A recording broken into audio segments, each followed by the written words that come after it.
नोरमा group, जो सोचता है वो करता है। आपके अपने सपनों का आशियाना। नमस्कार, भारत लाइव देख रहे हैं आप। क्या यदि अपने राज्य की मैं कमी निकाल दूं, उसकी खामियां गिना दूं, उसमें सुधार की मैं कोशिश करूं, या जो लोग उस सरकार को चला रहे हैं उस मेरे राज्य में, मैं उनकी कमियां निकालूं, तो क्या मैं अपने राज्य का अपमान कर रहा हूं? देखिए, ये सवाल मैं इसलिए पूछ रहा हूं क्योंकि हाल ही में इस पूरे मामले पर जबरदस्त विवाद हुआ है। केरल में चुनाव प्रचार के दौरान तेजस्वी यादव जब केरल पहुंचे, तो उन्होंने एक स्थानीय प्रत्याशी के प्रचार के दौरान कुछ ऐसी बातें कह दी जिसकी वजह से विवाद बहुत बढ़ गया। देखिए, तेजस्वी यादव वैसे भी विवादों में रहते हैं, लेकिन इस बार केरल में जो उन्होंने कहा, इस पर डिवाइडेड ओपिनियन है। सत्ता पक्ष और एनडीए के लोग तो तेजस्वी यादव की खिंचाई कर रहे हैं, बहुत हद तक कहा जा सकता है कि उसे निगेटिव शेड में भी रिप्रेजेंट कर रहे हैं। मगर तेजस्वी यादव ने कहा क्या था? देखिए, तेजस्वी यादव जब केरल में प्रचार करने गए थे, तो उन्होंने केरला के विकास मॉडल की प्रशंसा की थी। उन्होंने कहा था कि केरला बहुत विकास कर गया है। इसे एनडीए के नेताओं ने बिहारी अस्मिता का अपमान और बिहारियों के जज्बात के साथ खिलवाड़ बताया। तेजस्वी यादव ने केरल के जनसभा के दौरान ये कहा था कि गरीब और पिछड़ा राज्य है बिहार। वहीं केरला में प्रति व्यक्ति आय लगातार बढ़ रही है। बिहार के शिक्षा के बारे में भी उन्होंने कहा था कि बिहार में शिक्षा स्तर बहुत कम है। इस पर भी एनडीए ने उनकी खिंचाई की थी। एनडीए कई नेताओं ने उनकी खिंचाई की थी और कहा था कि वो खुद पढ़े लिखे नहीं है। और यहां तक कि चिराग पासवान ने तो एक बहुत बड़ा बयान दे दिया था, और चिराग पासवान ने तो ये तक कह दिया था कि अपने पिता के कार्यकाल को अगर एक बार फिर से जाकर देखेंगे तेजस्वी यादव, तो उनको समझ में आ जाएगा कि बिहार का विकास क्यों नहीं हो पाया है। बिहार का विकास यदि नहीं हो पाया है पिछले कुछ सालों में, तो उसका सबसे बड़ा कारण लालू यादव का कार्यकाल है, तेजस्वी यादव और उनकी पार्टी का कार्यकाल है। हालांकि बिहार अब विकास की गति प्राप्त कर चुका है। 202 विधायकों के साथ एनडीए लगातार विकास के नए आयाम लिख रही है, ये दावा है चिराग पासवान का। लेकिन तेजस्वी यादव की खूब खिंचाई हुई सोशल मीडिया पर। कई आम लोगों ने भी तेजस्वी यादव की को खरी खोटी सुनाया। ये कहा कि तेजस्वी यादव ने बिहार का अपमान कर दिया। केरला जाकर केरला के लोगों की बड़ाई करने के चक्कर में, वहां के महागठबंधन सरकार की बड़ाई करने के चक्कर में उन्होंने अपने ही राज्य के साथ धोखेबाजी कर दी। चलिए, ठीक है, तेजस्वी यादव ने ऐसा बोला, उसके पीछे जरूर उनके पास कोई रणनीति होगी। तब तो तेजस्वी यादव ने कुछ नहीं कहा था, लेकिन अब तेजस्वी यादव अपने स्टैंड पर फिर से खड़े हो गए हैं। बिहार वापस लौटते ही केरला से उन्होंने फेसबुक ट्विटर का रुख किया है और एक बहुत बड़ा बयान दे दिया है। तेजस्वी यादव फेसबुक पर एक बहुत लंबा चौड़ा पोस्ट लिखते हैं जिसमें फिर से एक बार बिहार को लेकर कई सवाल खड़े किए गए हैं। अगर एक बयान पर एनडीए इतना हमलावर हो गया था, तो आज तो राजनीतिक खून की धाराएं बह जानी चाहिए। सुनिए क्या कुछ कह रहे हैं तेजस्वी यादव। तेजस्वी कह रहे हैं, देश में सबसे कम साक्षरता दर बिहार की है। देश में सबसे कम प्रति व्यक्ति आय दर बिहार की है। देश में सबसे कम किसानों की आय बिहार की है। देश में सबसे कम प्रति व्यक्ति निवेश बिहार में है। देश में सबसे कम प्रति व्यक्ति उपभोग बिहार में है। इस देश में सबसे कम प्रति व्यक्ति ग्रामीण आय बिहार में है। देश में सबसे कम प्रति व्यक्ति बिजली खपत बिहार में है। देश में सबसे अधिक अपराध बिहार में है। देश में सबसे अधिक गरीबी बिहार में है।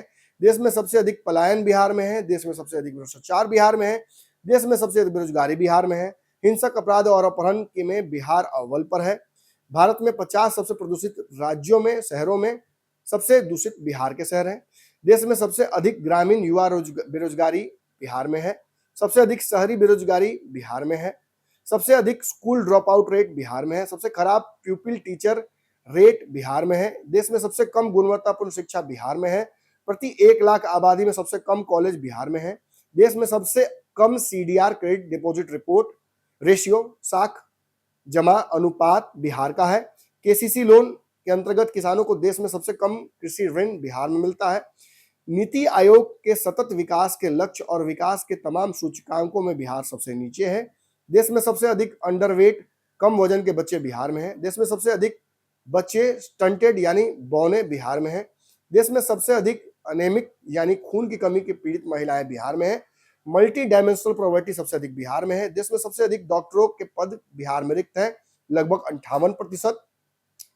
देश में सबसे अधिक झोपड़ी में रहने वाले लोग बिहार में है, 14% आबादी झोपड़ी में रहती है।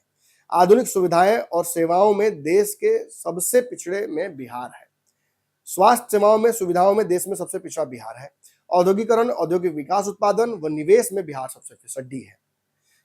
अभी तक उन्होंने बिहार की ये कमियां गिनाई हैं, बिहार सरकार की नहीं, क्योंकि बिहार की कमियां जब वो गिना रहे हैं तो ऑब्वियसली 15 साल उनके पिताजी के भी शासनकाल का और नीतीश कुमार के 20 साल के शासनकाल, सबको इंक्लूड करके गंभीरता से इस पर मनन करो और बताओ 21 वर्षों में एनडीए शासन के बाद भी बिहार विकास के इन सभी संकेतकों में राष्ट्रीय औसत से अत्यधिक कम क्यों है। जब तक आप समस्या को चिन्हित कर उसका समाधान नहीं करेंगे तब तक अपनी असफलताओं को छुपाने के लिए हर बार ऐसे ही चुनाव में चुनाव आयोग जैसी संस्था, भ्रष्ट अधिकारियों की चौकड़ी, सरकारी तंत्र का दुरुपयोग और मदद, 10,000 नगद, 1 करोड़ नौकरियां व महिला को 2 लाख रुपए बांटने जैसे सफेद झूठ बोलने पड़ेंगे। 21 वर्ष की एनडीए की सरकार 12 वर्षों में डबल इंजन सरकार के कर कमलों से एक विगत 2 दशकों के शिक्षा, रोजगार, आय और औद्योगिक विकास, उत्पादन व निवेश तथा स्वास्थ्य सेवा सुविधा और पोषण से लेकर अधिकांश सामाजिक, मानवीय और आर्थिक संकेतकों में बिहार सबसे निचले पायदान पर है। बिहार को सबसे पिछड़ा और गरीब राज्य बताने पर भ्रष्ट शासकों को अपमान लगता है, क्योंकि यह उनके सफेद झूठ पर अपार असफलता का पर्दाफाश करता है और सच्चाई उजागर करता है। इसलिए एनडीए के कर्णधारों को इस असहनीय दर्द पीड़ा लगातार हो रही है। इससे बिहार की यह स्थिति 21 वर्षों से बनी हुई है, लेकिन निर्लज, नाकाम, नकारा और निकम्मी सरकार हर बात में विपक्ष पर दोषारोपण कर अपनी अराजक नीतियां शायद वो बोलना चाहते हैं, सफेद झूठ और खोखले दावों के बोझ तले अपनी असमान विफलताओं को छुपाने का असफल प्रयास करते हैं।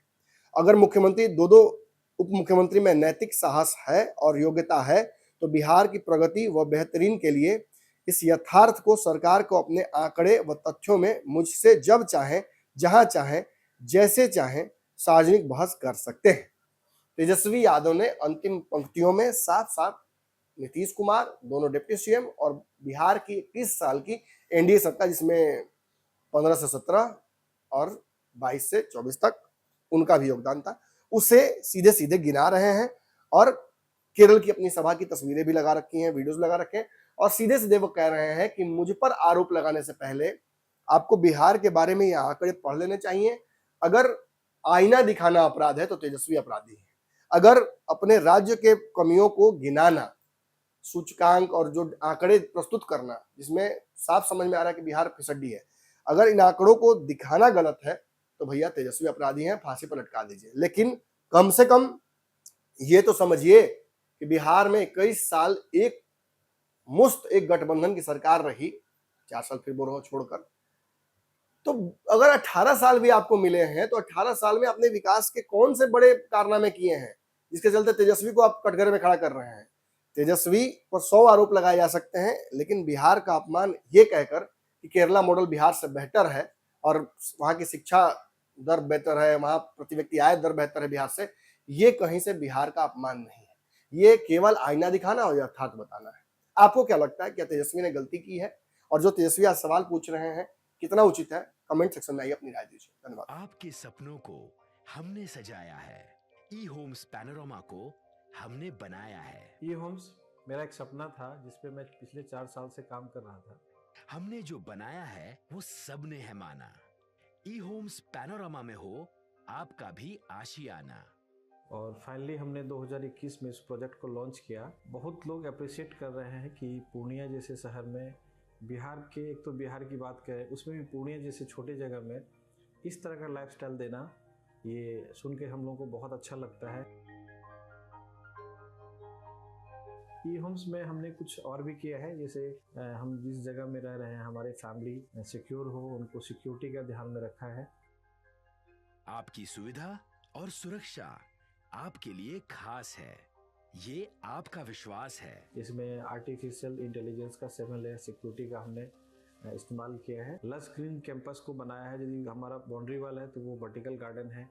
ये जितनी भी फैसिलिटी होता है एक इंटरनेशनल टाउनशिप में ई होम्स है, ये हम लोग विश्वास नहीं कर पा रहे हैं। जो भी हमारे मित्र दोस्त या जो भी हमारे बाहर के बाहर आते हैं तो हम लोगों को बहुत अच्छा सुनने को मिलता है और बहुत अच्छा क्रेडिट मिल रहा है। वो सारा हमने सिर्फ एक बिल्डिंग नहीं बनाया, हमें एक बहुत अच्छा लाइफस्टाइल दिया ई होम्स में, और मेरा एक सपना था जिसको मैं आज फुलफिल होते हुए देख रहा हूँ। ये आपका आवास है। ई होम्स पैनोरामा में अब आपका निवास है। E homes panorama, luxurious lifestyle redefined. Panorama group, जो सोचता है वो करता है।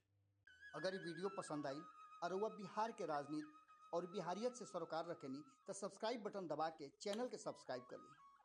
ओजे एगो घंटी बा, ओकरा बटन दबा देला से कुल सटीक और मारक खबर रुआ मुफ्त में मिल जाई।